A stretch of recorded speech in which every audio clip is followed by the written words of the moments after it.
So I am delighted to welcome you to relationship repair, reconciliation, and resilience. And if you struggle to repair after conflict in relationship, this webinar is for you. I'm your host, Dr. Pavini Moray, and this webinar is brought to you as a free monthly webinar series offered by Wellcilium, where we are spreading pleasure on purpose. And our mission is to provide effective and transformative education for sex, intimacy, and thriving relationships. And very committed to helping you live your best, most embodied, and erotically sovereign life. So we talked last month about the skills you need for conflict. And if you haven't seen that webinar, it's on our YouTube channel. And today we're talking about repair. Knowing how to repair skillfully after conflict. And it's really one of the, if not the most important relationship skills. And none of us are ever taught this. Like, why didn't anyone ever teach us that love was a series of skills that we could actually learn, right? So today, that's what we're going to be talking about. We're going to talk about several different tools and strategies that you can use to repair after conflict. We're going to talk about forgiveness, and we'll have some time for your questions and answers at the end, so stay tuned for that. So we're going to start with talking about rupture. What is relationship rupture? You may have heard this term, you may not have heard this term, but basically a rupture is anytime there is a break in connection between two people. And it's some sort of fracture in what is normally a positive experience in relationship. We suffer a momentary lapse of trust in another person with whom we typically feel safe. And these can be quite small. Relationship ruptures can be quite small and sometimes even imperceptible to outsiders. It could be that your partner doesn't greet you warmly when you say hello. You're explaining something to your partner and they just shrug, right? In front of friends, maybe they say something that casts you in a less flattering light. Or maybe it's an argument that you have that ends with both of you having bitter and resentful feelings. It can be a comment from one person to another that ends in emotional pain, a failure to meet an expectation, right? So all of these are examples of small, everyday, inevitable ruptures. Ruptures can also be more serious. It can be name calling, breaking a dish, throwing something, physical violence, forgetting someone's birthday, beginning an affair. The thing that's important is that you can't do your relationship without rupture. Rupture is inevitable. It will happen. You cannot avoid it. Even like the most skillful partners are going to have ruptures. Why? Because we're two separate people. And what I'm suggesting today is that we can reframe ruptures as helpful if repair, relationship repair, is a value that you hold in your relationship. Because when you repair after rupture, it actually deepens the trust, right? Because the other person shows up, because you show up, you're like, oh, we're both committed. We're committed to feeling close. We're committing to understanding each other. And we're going to bridge this gap that has divided us temporarily. If we don't repair after rupture, right? If there are things that happen that they just kind of get swept under the rug, they don't get talked about or acknowledged or apologized for, that the more of those unrepaired ruptures that we have, the distance grows between two people, right? And eventually we can't connect with one another because our protective walls are too thick. We've lost trust. And we can forget that we've even ever liked or loved or trusted one another. So it might seem tedious to have to repair after every rupture, but I'm here to say that it's actually quite important and the benefits are pretty astounding. So when we talk about repair, we are talking about coming to a resolution with any hurt that has occurred, right? And it's really key, the skill of being able to repair well in relationship will sustain your relationship over time. Even in good relationships, people yell and scream, they can say mean things, they can get critical, get defensive, they can stonewall. So it's not that you don't do any of those things, it's that you have this value around repair, and then you actually have practices of repair. Yeah. So this is not what most of us learned in our family of origin, unless you had, really, you come from a really woke family. I mean, most people don't know how to do this. Yeah. So what is repair not? Often when we have had our feelings hurt, what we want is to get back to the state that we were in before our feelings were hurt. We want it to feel like it felt before the yucky thing happens. And repair is not that. Okay, repair doesn't erase what happens. It doesn't take things back to a state prior to the rupture. The rupture has happened. That is undeniable. Relationship repair is acknowledging the experiences of all involved. And there's different pieces of repair and different things that you can do to repair, right? It can include apology. It can include making acknowledgments, making reparations. It can include reconciling. It doesn't have to. It can include acknowledging contributions. We're going to talk about each of these things, don't worry. But basically, repair means that you recognize that you deserve a sweet life, that your partner deserves a sweet connection, and that both of you are responsible to be grown up and own up to your own part as quickly as possible, right? To get out of blame and into repair. And repair cannot happen until harm has stopped happening. So if you're still fighting, you can't be repairing. So the first step is to stop fighting, to come back to center, to regulate your nervous system, to calm down. And then any party can initiate the repair, right? And it's helpful to set up agreements about how repairs will be navigated. So if you and I are in relationship and we have an agreement, whoever extends the olive branch first, the other one is going to accept it and figure out how to do repair together because we each deserve a sweet life, right? That can ease the repair process, right? So it's not like I extend the olive branch and you're like, I don't want your olive branch, right? That's not being grown up, right? And we want to be skillful and grown up in our relationships, and we can soothe the child parts of us that want to do that, right? And we still have agreements about how we're going to be. So let's talk a little bit about de-escalation. So when conflict is happening, most of the time, the situation is that both people are triggered to some degree, right? Our tempers are flaring. There's rupture happening. We feel disconnected. We feel like we're not being understood. We're not being heard. We're not being listened to. Not being respected. And as we continue in that vein, it might start out over just something very small. As we continue, things get more and more heated. So the first tool is actually how to de-escalate. This has been paramount in my partnership. And it's the timeout. It's how you immediately put the brakes on when you realize that you don't like how you are feeling, how you are acting, what you are saying, right? And it stops the escalation. So a timeout is usually like a 20 to 30 minute break away from an escalating conversation. And during that time, both people come back to center.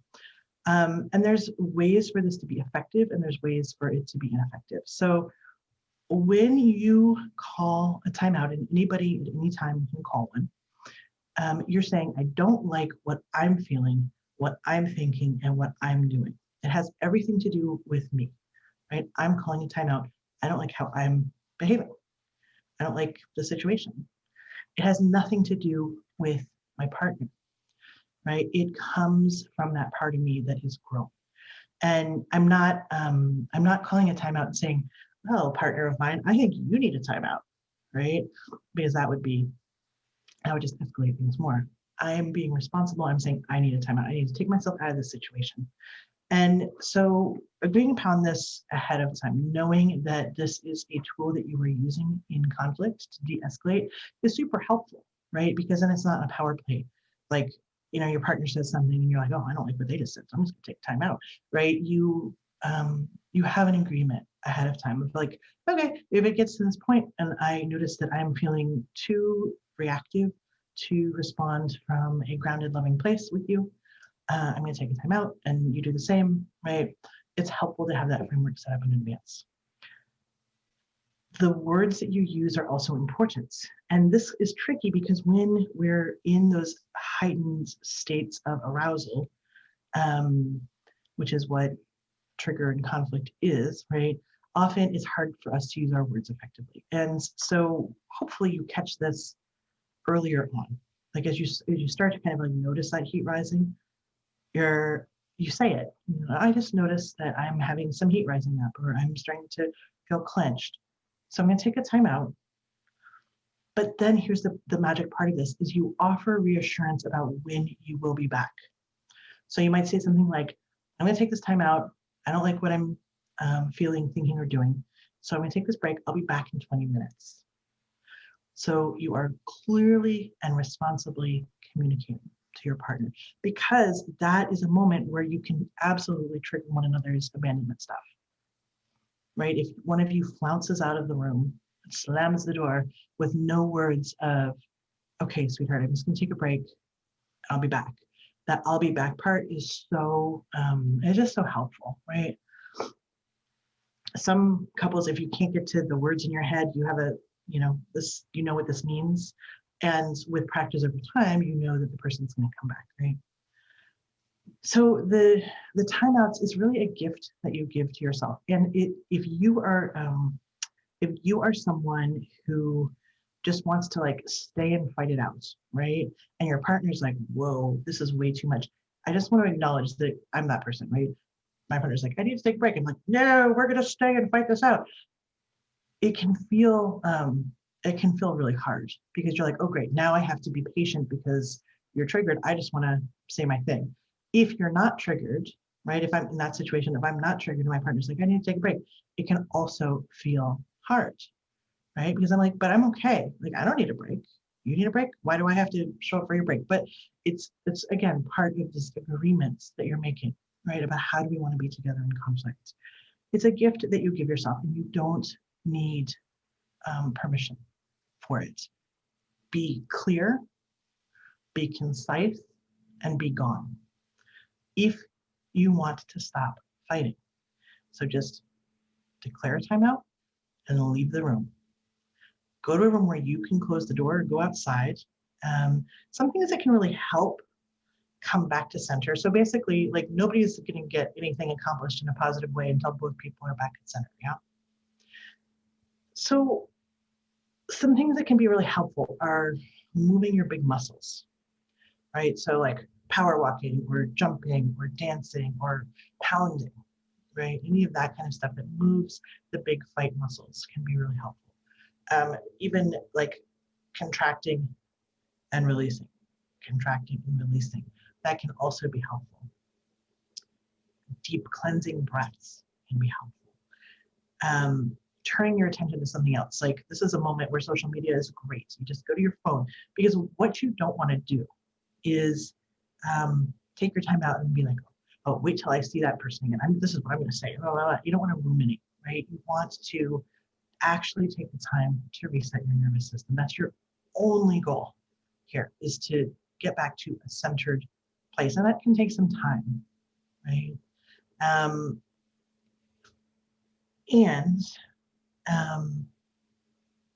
Sometimes we want the other person should just calm down. They should get centered, right? And it's just not true. We both we're both responsible for our own center. We're both responsible for how we are showing up in conflict, right? So you take your time out and you watch the clock, set an alarm if you need to, and then you go back, you check in, and either of you can initiate the check-in, right? But it's like, okay, hey, I just took this time out and I feel pretty grounded. I would like to continue this conversation with you. Are you open to that? Or I took this time out. I am still really triggered and I know it might be hard for you, but I actually need some more time to come back to center. Right?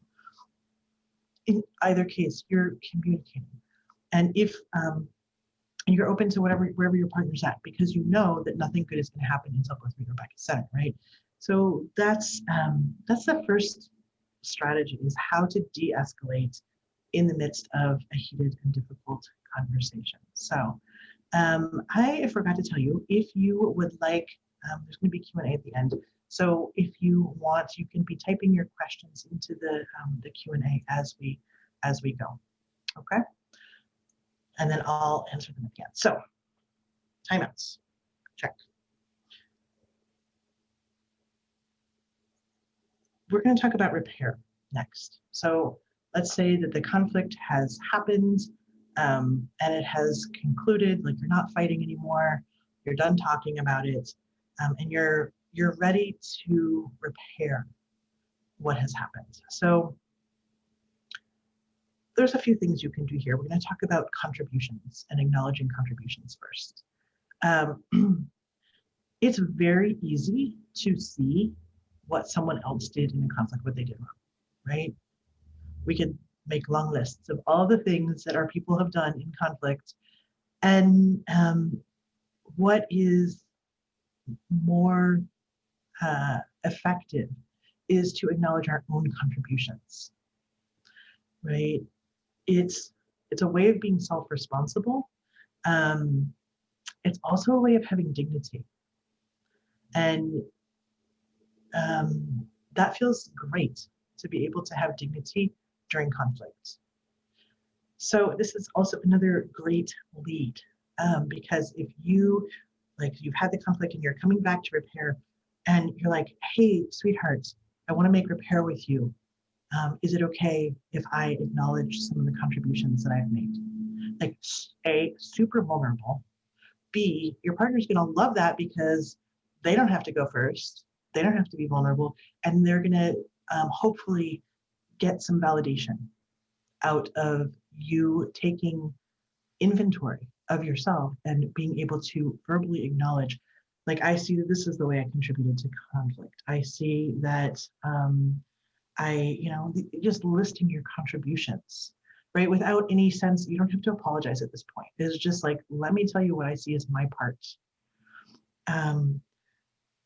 It takes a lot of trust when you do this, right? And I say it's vulnerable because you are relying on the fact that your partner is also going to do this. There are always contributions on both sides, right? And if you are in a partnership where your partner is unwilling or unable to acknowledge their contributions, or you are unwilling or unable to acknowledge your contributions, that's where the work starts. Like, figure out how to do this piece, right? Because there is never one-sided conflict, right? So when you acknowledge the contributions, that can be kind of like step one. And you might say, I did this and this, and then your partner's like, cool, you did do all those things, or wow, I didn't even notice that you did that. But then they're like, oh, but you also did this and this and this, right? And so there has to be a way for that second part of the conversation, which is acknowledging the impact. So first we acknowledge the contributions, then we acknowledge the impact. And the way I like to talk about this is the acknowledging, right? Apologies are fine, and we'll talk about apologies, but having your experience acknowledged, there's something like, it's the opposite of being gaslit, right? It's so validating and settling when I say to my partner, hey, I felt frustrated when you didn't do the dishes like you said that you were going to do. And my partner's like, totally, you felt frustrated. I get it. It's so validating, right? And so you want to understand how you impacted your partner, right? Because that's going to make them feel seen. It's going to make them feel safer if they know that you're listening deeply. However, this is a tricky moment, right? Because projection can happen. So you're like, tell me about the impact that you experienced for me. And your partner's like, well, you did this, and that made me feel like I was completely unworthy, and like I will never be loved fully, whatever. And that's true for them. That's what they experienced.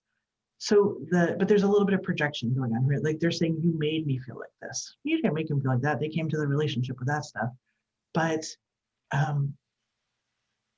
when you acknowledge impact, you are not admitting guilt. This is where people get tangled, right? Because I can say, that was your experience. That happened for you. Totally. You felt frustrated. Like my partner in that situation would be like, totally, you felt frustrated. I didn't do the dishes. But he's not saying, and it was all my fault, you felt frustrated, right? He's just acknowledging the impact of my frustration. And so when you acknowledge the impact that you've caused, that's all you're saying is that was your experience. And you might feel defensive, right? You might be like, but that's not what I meant. It's not what I intended. It's not actually what happens.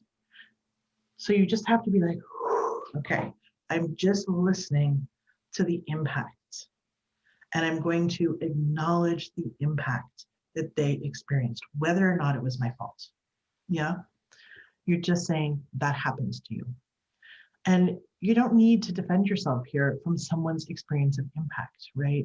Because when we're sharing impact, we're trying to be careful to not share blame.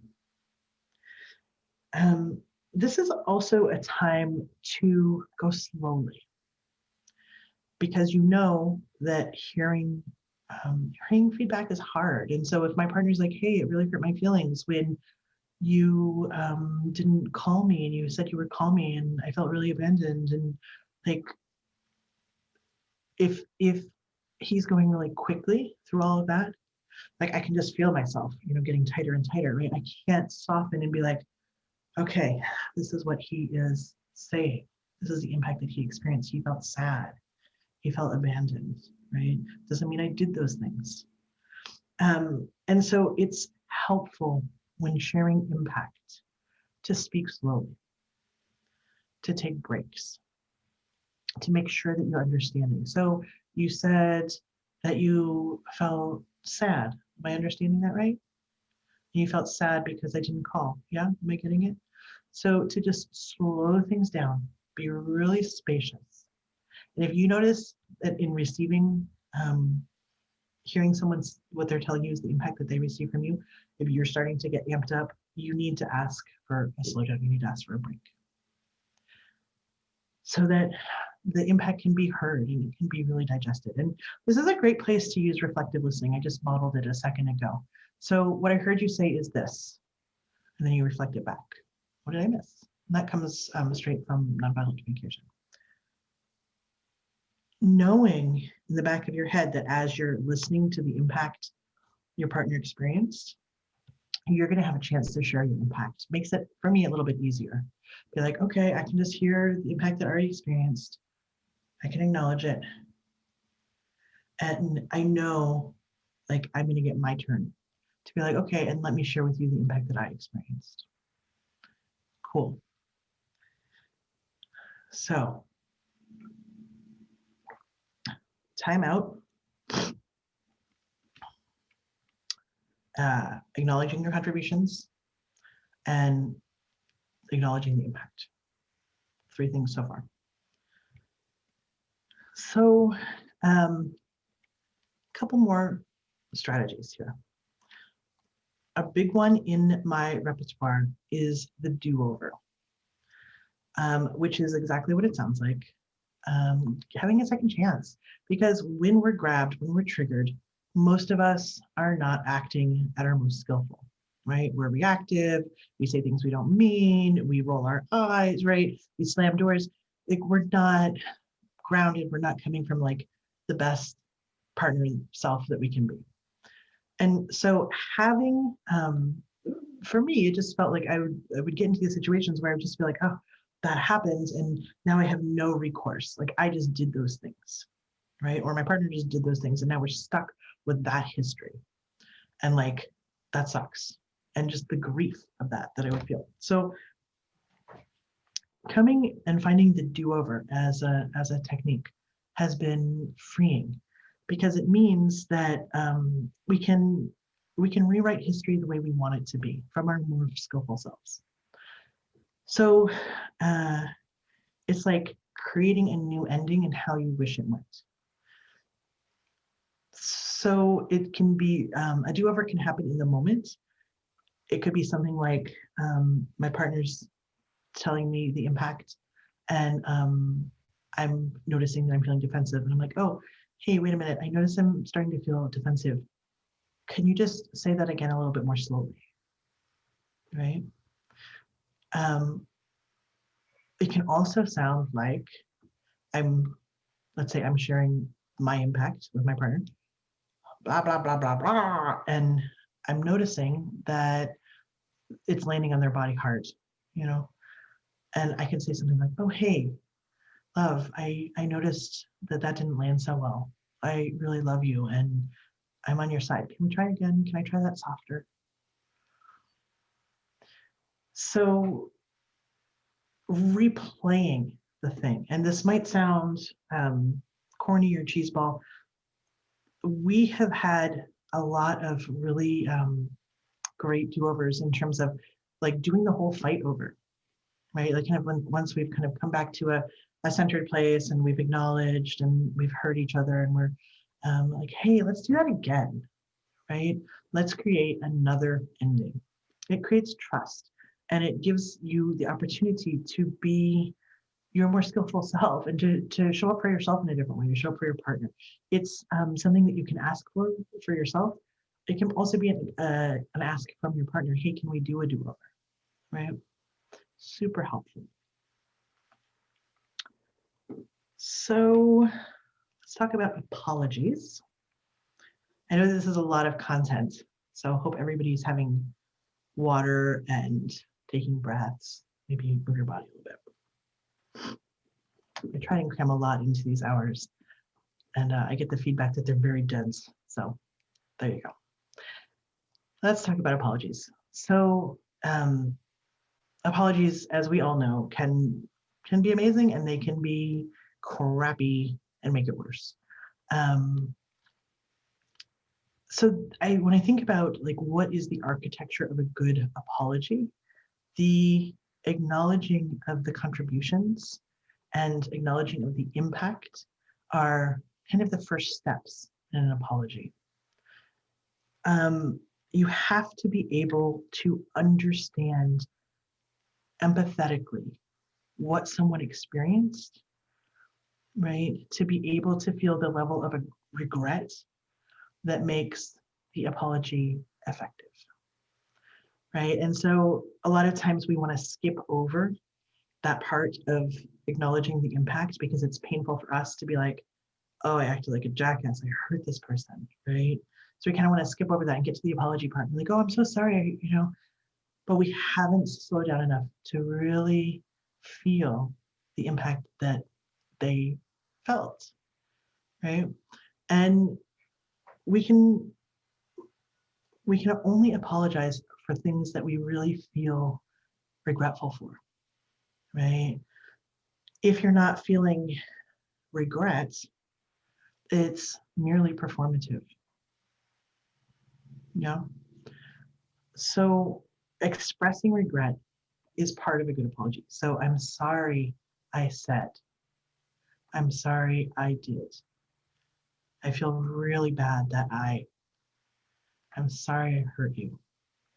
So this communicating what our insides are feeling upon hearing the impact from our partner, sorrow, remorse, shame, humility, grief, regret, like all of those affective emotions is really important to let people know that we're feeling them, right? To be vulnerable, to be sincere, this like to be really authentic and to like you have to take down your guard, right? Because showing that deep, painful regret um, is part of the guilt people experience when they've done something wrong. Lack of remorse is terrifying, right? And so being able to show the regret, super important. And we can only do that when we understand the impact and feel it empathetically. It doesn't mean collapsing around the shame of it, of like who you are as a human, right? It means being able to hear the impact, acknowledge the impact, feel bad about the impact you caused, and express that. Yeah. An apology, when my kids were little, I used to talk to them about apologies aren't, it's not like a get out of jail free card. It's a promise. And what you're saying when you're saying an apology is, I'm going to try really hard not to do that again. Like I acknowledge the impact. I feel that impact I caused. I feel regret about that impact. I'm so sorry I did that. And I'm going to try really hard not to do it again. Because if you are not, if you're not committing to that future action of not doing it again, it can just be really manipulative. Like every time you do the thing, you're like, oh, I'm so sorry. I'm so sorry I was late. I'm so sorry I was late. I'm so sorry I was late. You know, it's just, it doesn't, it just loses meaning, right? And which creates rupture, of course, yeah. And if you are committed to changing a misbehavior, right, like being late for your partner, for example, if that's not part of your relationship agreements, there's no spaciousness. You know, there's, if that is something that you have agreed to, like timeliness, and then you keep showing up late, and you're like, okay, I'm going to really try. But this is a hard shift for people, right? And so it doesn't mean that if you are late, you shouldn't apologize because you've apologized before. It's you apologize and then you say, okay, I know I've apologized before, and these are the steps that I'm taking to make sure this won't happen again. And if it does happen again, I'm going to apologize again, and I'm going to re-up my commitment, right? Cool. So we're going to talk about forgiveness. I think something important here is that not everything is forgivable, right? And that there's sometimes this moral imperative to be forgiving, like it makes you somehow a better human if you're forgiving. I don't feel that way about it. It is not required. If someone apologizes to you and you don't want to forgive them, like that's okay. You don't have to, right?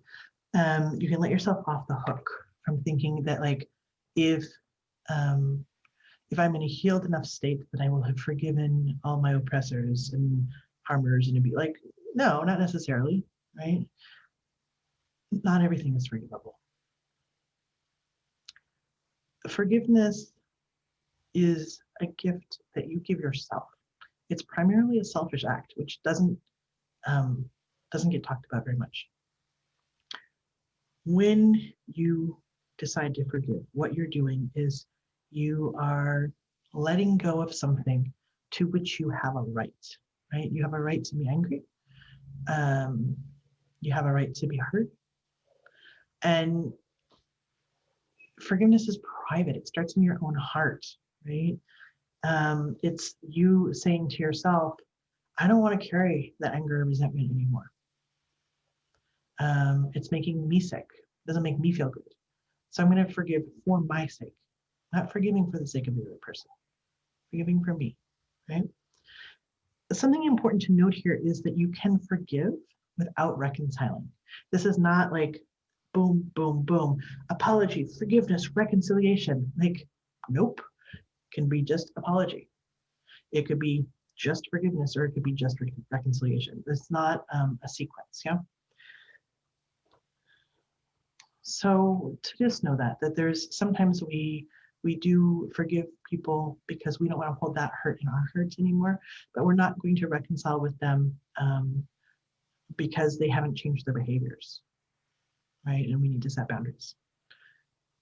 So let's talk about reparations. I'm going to tell you a story of a time that reparations really worked in my relationship.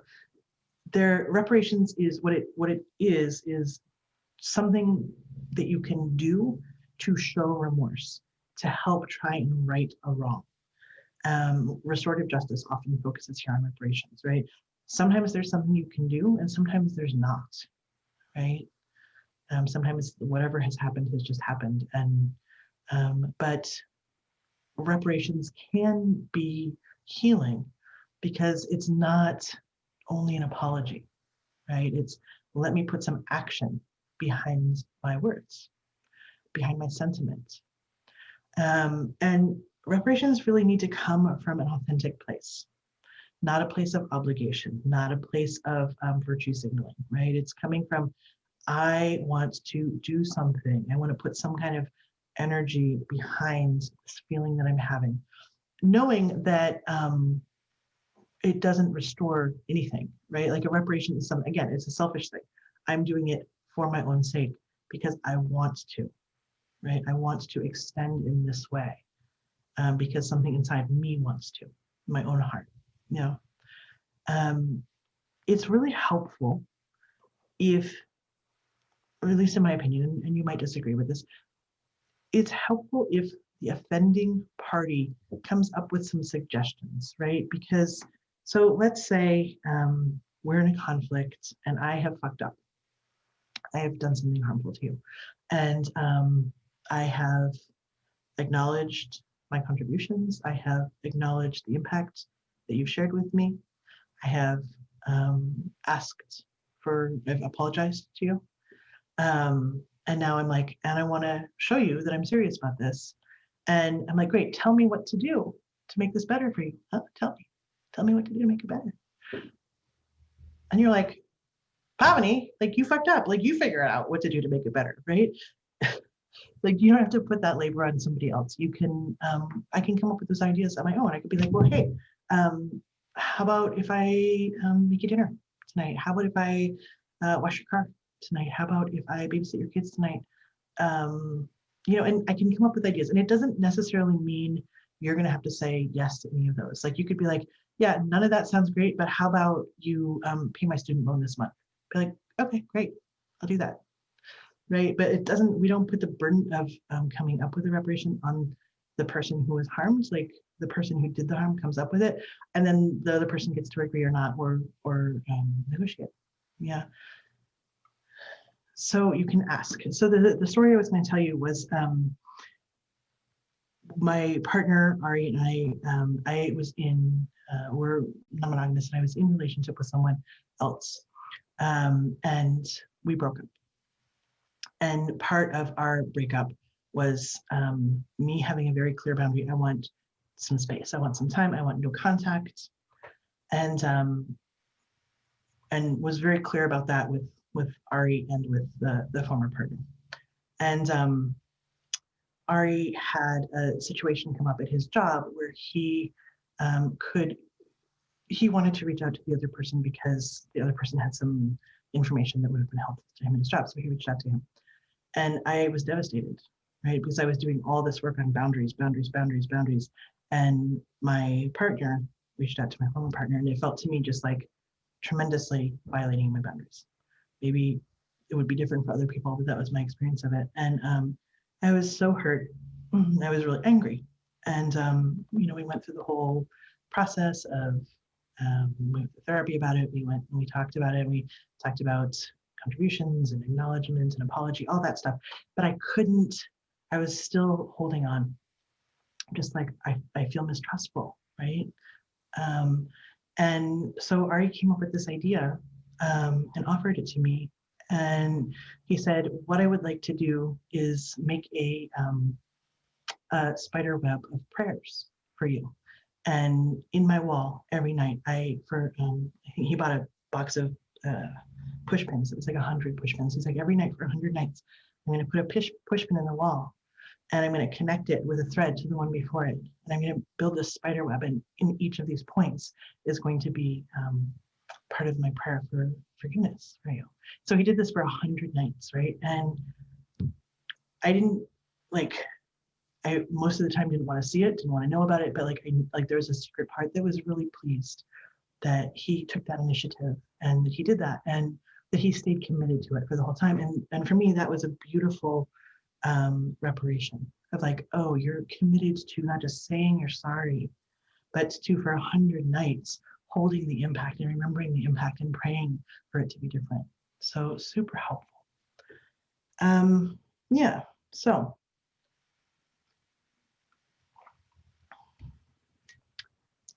the last piece that I want to talk about is reconciliation. If you want to stay in relationship with your partner after conflict, right? If it's not the end of the relationship, you're going to want to reconcile, right? And reconciliation is a process, it's a somatic process of coming back together, coming back to closeness, coming back to trust, releasing anger, releasing the pokey, bristly porcupine quills, the guardedness, right? It's a return to softness, a return to trust, a return to closeness, a return to love. And it can take some time, right? It's not something we can rush, but it's something we can commit to. I am going to let down this barrier that I like that constructed around my heart for the sake of being close with you, for the sake of my good life. Like, I want to be close with my partner. I get to be soft. I get to be trusting. Right? So that knowing that you and your partner are committed to reconciling, and if that takes time and if it takes therapy, like, great, that's fine. Like, bigger ruptures take more repair, right? But this, again, it's a value of like, we always reconcile. We will have conflict, we will have ruptures, and we will always reconcile. One of the tools that I found that's super helpful for smaller ruptures is the practice of appreciations. So let's say there's a conflict and there's big feelings, and then we go through all of these different, whatever they are for you, the processes of repair, and we get to reconciliation, and we really want to feel close again, but it just, how sometimes it can just feel like there's that wall. So one thing you can do with your partner is to tell them everything you appreciate them about them. And so it goes like, I am so grateful for this about you. I appreciate this about you. I'm so grateful for this. I'm so appreciative of this. And you just go until you can't go anymore, right? And then your partner starts going, and they start appreciating you, and they just go until they can't go anymore. And then you do another round of it, right? And then they do another round of it. And there's it's not for me at least, it's not the hearing of the appreciations, but it's the saying of them. It's the remembering of like, oh yeah, that's why I love this person. That's why I'm with this person.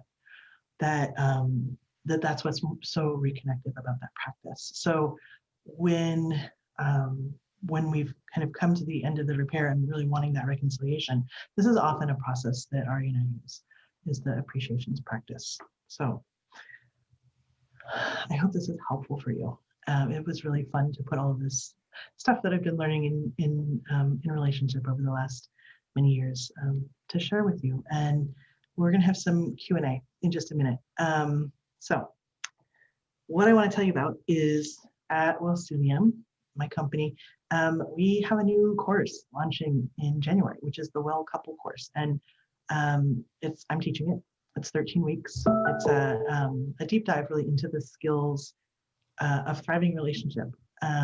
It's practical. It's about embodied learning with your partner. So it's for couples. And for couples who have weathered a couple of hard seasons together, right? Who are like, I love you and I want to stay with you, and like we need to do something here to figure out kind of how do we get to the next level. Small group container, plenty of wraparound support and coaching. And this focus on play and practice. And so we'll come to class and we'll do practices, and you'll learn through play and practice with your partners. So if that sounds interesting to you, we're starting in January 5th, sorry. And the process is that you apply and we make sure it's a good fit. And if it feels like a good fit, then we have a conversation and with both of you. And so I just put a link into the chat of how to apply and how to go through the process of that. And then if when we receive your application, if it feels like a good fit, we'll reach out to you, we'll schedule some time to talk. And yeah, and we'll just see if it's a good fit for you to, if I feel like I could be of support to you and your relationship. So hope that, so go ahead and grab that link if you want it. And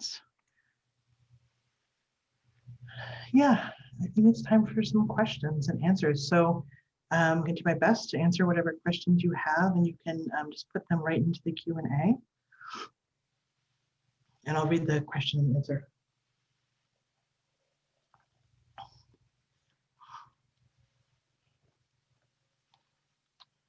Okay. What's the best strategy for upholding and maintaining a boundary if the other party in the conflict keeps pushing and not respecting it? Example, when you have both asked for and agreed on a timeout, and then one member pushes before the other is ready and available. Oh, that's hard. Yeah. I mean, because I think the person who's pushing is pushing out of their own fear, right? They're afraid that sitting in the conflict is really uncomfortable and painful. I think that if this was my situation, I would talk with my partner about it if I saw this as a pattern, right? Like, hey, you know, we have this agreement, and then when we get to that point and I need a little bit more time, I notice that sometimes my guess is that you feel uncomfortable and you feel worried, and so you push me on my boundary, and I want to let you know the impact of that makes me need more time.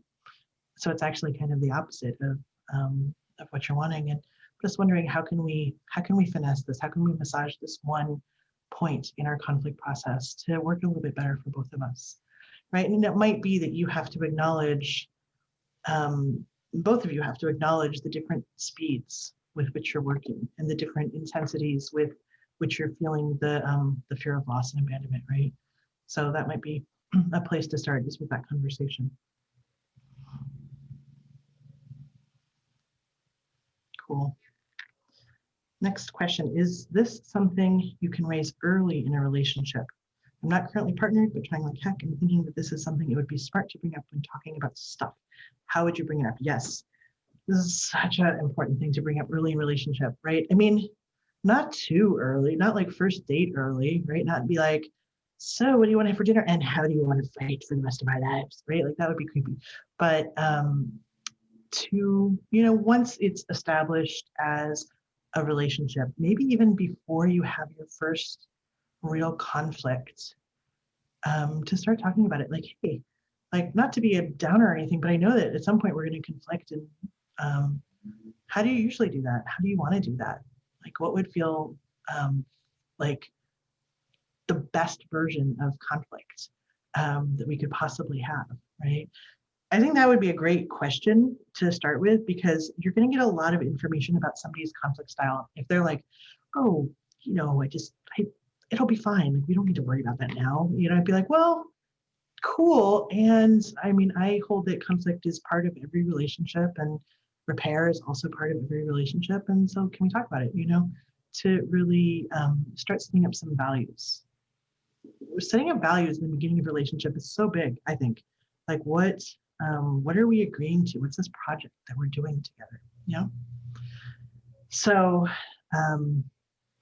you're having lots of intense conversations in the beginning, right? You're having the conversations about sex, and you're having conversations about like your life path and, you know, careers, and like you're kind of just sussing each other out. And so I think this can just fit into that that getting to know you phase of how do how do we want to do this? How do we want to do conflict? How do we want to do repair? And it can be, ongoing, for me and Ari, at least, it's an ongoing conversation, right? As we get better at it. And to there's something I want to say about skillfulness, because I think sometimes skillfulness, we can be like, I am so skillful, I don't have feelings, right? And it doesn't mean that we're not messy, right? That's not what I was saying. Like, we're going to be messy. We yell, we fight, but it's the values that we established early on in our relationship of around repair and connection are hugely important. So I wouldn't wait too long to bring it up. Yeah. Thanks for that question. Okay. How can we think repair when systems of oppression are part of the hurt, like racism? I'm a white person and I had a disagreement with a Black friend and this was part of the hurt. Absolutely. Yeah. This is so important. We can, hear that receiving of the impact piece, because I think your question is, it's hard to repair when harm is still ongoing, right? And racism is clearly ongoing, even as we're trying to dismantle it. And so there has to be an acknowledgement of that, that if your friend felt harmed around race, well, first of all, I'm just guessing in their life, they probably feel that, right? And so there's that greater container of that. And then there's the piece where they really trusted you and you hurt them. And so, just making so much space for the impact that they experienced both societally and personally. And really, how I hold these things is can I just not take it too personally? Can I be responsible for my part, for the part of internalized racism that I hold, right? My contribution there, even as I'm trying to be ethical and compassionate, and even as I'm trying, can I still be responsible for that, right? And trying just not to take the rest of it too personally, meaning such great empathy for their experience, and to know that I can only do what I can do. Because really, when somebody is extending like this to you, when they share the impact that they're experiencing, it's a window into who they are, into their life, into their experience. It's really it's an invitation, and if we can bravely walk through that door, then I kind of put on our raincoat and be like, okay, I'm going to put on my not take it personal raincoat. I'm going to walk through that door and hear your hurt and be with it and not try and fix it, just be with it in love. I don't know, I think it's healing, and that's what I got on that one. Okay. Yes, the recording will be available tomorrow or the next day, and I will send it out. I'm glad that it was helpful. Okay, tone. Here's a good question. My partner's rising tone while working through conflict has always caused me to take whatever is being delivered super personally. Their tone comes from how they were raised. We've worked for years on this dynamic and awareness of it, but it seems like it is also part of how they learn to converse. How do I move through this constant swirl? Yeah, this is good, because we bring our conflict patterns from our families of origin into our romantic partnerships, right? And it takes such, your partner's probably going to be working on this for the rest of their life, right? And okay, so what I would say here is, what's your contribution, right? Of, if you know that this is true about your partner and you know that they're working on it, they're doing their best, what's your contribution? What are you, how are you responding? Are there triggers in you that it grabs? Are there boundaries that you need? You could, one thing you could be like, sweetheart, I love you so much, and I just noticed that the way you're speaking to me makes it really unable for me to be present, and so I'm going to go take a break. So it's not like you're not shaming them, but you're also holding your boundary, and you're also taking care of yourself, right? And you're also taking care of the values that that you set up in your relationship. Like, we're working on this, right? All right, so I'm going to go into the next question. In my partnership, the impact my partner often expresses is feeling that I disrespected him, which is never my intent. I'm struggling with this pattern and how to skillfully acknowledge yet not take the blame for the feeling, right?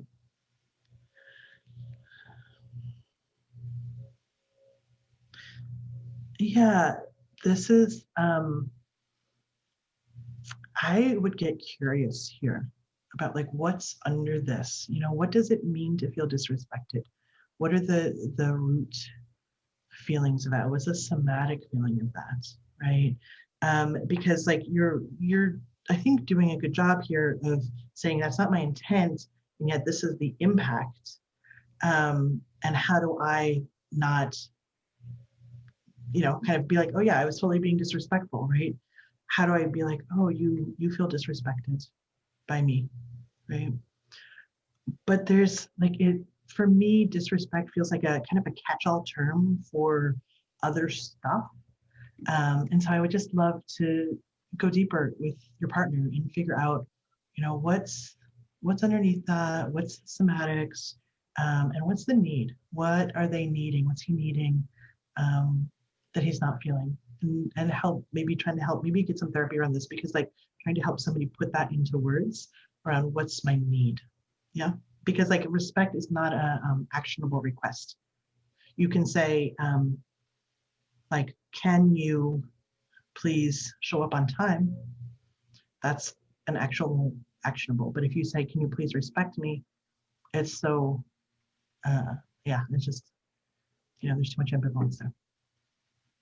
Ambiguity, sorry, that wasn't the right word. All right, this is the last question. Any advice for partners who are spongy and soak in each other's emotions during conflict? Conflict can quickly move from one person triggered to both triggered, even without words being spoken. Yeah, this is the co-trigger.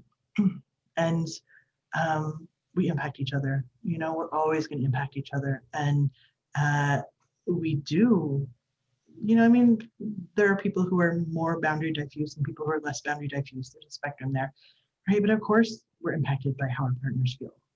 Like, that's part of it. Like, it's not like I'm going to be impervious to your feelings, right?